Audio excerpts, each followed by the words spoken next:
Hello and welcome to It's Your Business with Mario Toneguzzi on Megapix Media. Joining me today is John Stackhouse, Senior Vice President of RBC. Thanks for joining us today, John.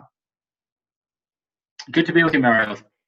Well, you guys have put out a report this week with 21 charts reshaping Canadian life in a post-COVID world. One of the first things I noticed about that was some of the troubling trends emerging. One is long-term unemployment surged 250% during the pandemic, and it's harder for people in that work to find work. Can you talk a little bit about that and the significance of what you found there?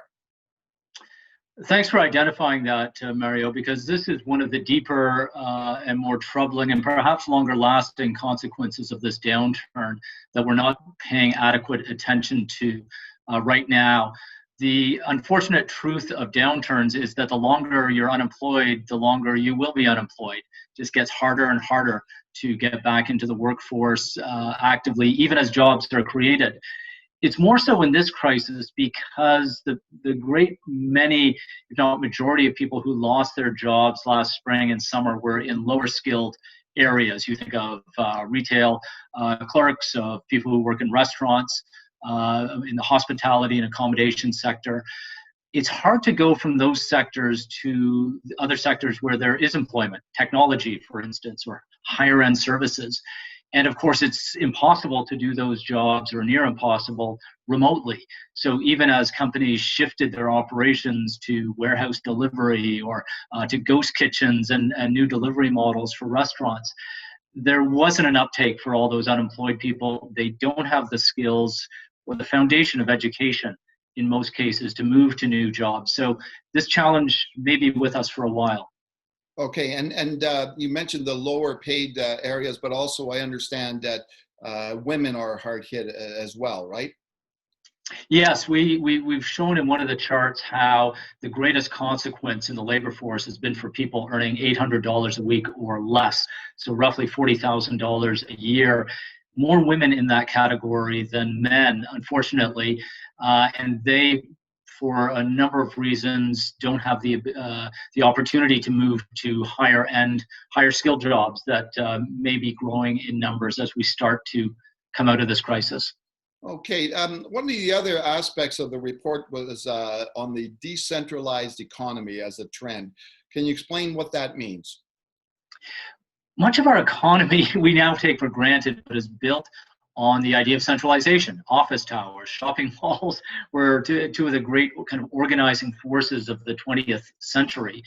This crisis overnight shattered those models, and we all discovered we could work from anywhere, we could shop from anywhere. We'll still want to go back to office towers and shopping malls, but probably in a different way. Those are just two illustrations of how the economy is being decentralized or distributed. Economic activity can now take place at the point of consumption.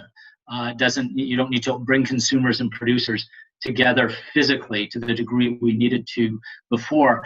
And this is more than just an interesting theme or debating point. This is a key driver of economic activity. And companies, and you're seeing stock market valuations that are showing this, that are built for decentralization or enable decentralization, are doing terrifically well and will continue to in the years ahead. Yeah, and when you look at the workforce in the years ahead, what industries are take a look on the positive side of things. What industries will be looking for workers? There's a lot of growth already, and we think this will accelerate as the economy comes back out of the crisis. Certainly higher end services, professional services are going to be in enormous demand, and more so because those can be done from anywhere. Technology is just going to grow and grow as an area of demand. It's not just coding, but technology design, digital marketing are going to be very powerful job drivers in the future.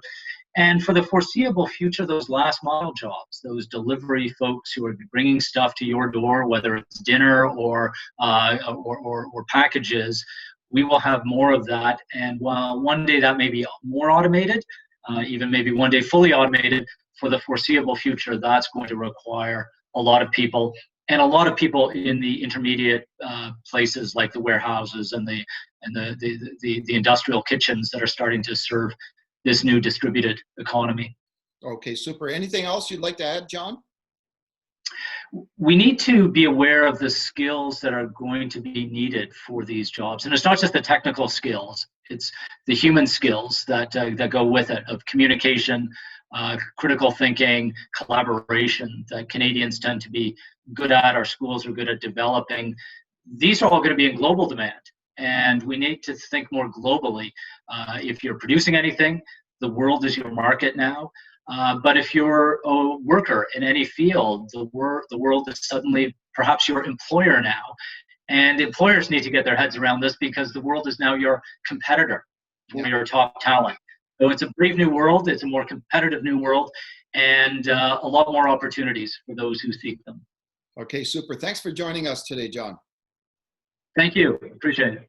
All right, that was John Stackhouse, Senior Vice President with RBC. This has been It's Your Business with Mario Toneguzzi on Megapix Media. Thanks for joining us today.